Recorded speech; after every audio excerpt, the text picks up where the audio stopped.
নাটকীয় মোড় নিয়েছে দক্ষিণ কোরিয়ার রাজনৈতিক পরিস্থিতি। জনতবে অভিশংসিত প্রেসিডেন্ট ইয়ন সুক ইয়োলকে গ্রেফতার করতে গিয়ে এবার জনবিক্ষোভের সম্মুখীন হলেন তদন্ত কর্মকর্তারা। ইয়োলকে অভিশংসন ও গ্রেফতারের প্রতিবাদে তার বাসভবন ঘেরাও করেন হাজারো সমর্থক। তবে গ্রেফতার হলেও ইয়োলকে হাজতে পুরতে বেগ পেতে হবে তদন্ত কর্মকর্তাদের।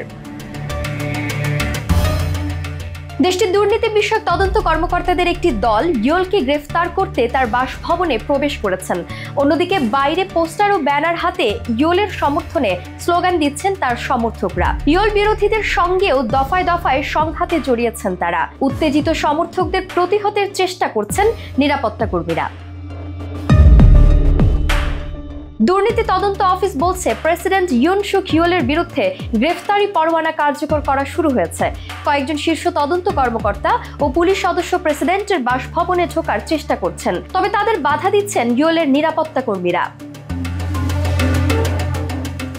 ইয়োলের বাসভবনের নিরাপত্তার দায়িত্বে থাকা সেনা সদস্যরা তার গ্রেফতারি পরোয়ানা মানবেন কিনা তা নিয়েও রয়েছে সংশয়। পরোয়ানাটিকে অবৈধ উল্লেখ করে ইয়োলের আইনজীবী জানায়, অবৈধ গ্রেফতারি পরোয়ানা মানতে বাধ্য নন ইয়োলের নিরাপত্তা বাহিনী।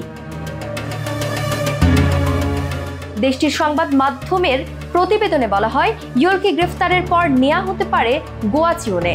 পরোয়ানা অনুযায়ী জিজ্ঞাসাবাদের জন্য সেখানে 48 ঘন্টা আটক রাখা হতে পারে ইয়োলকে। তবে তাকে হাজতে নিতে আরেকটি পরোয়ানার প্রয়োজন হবে।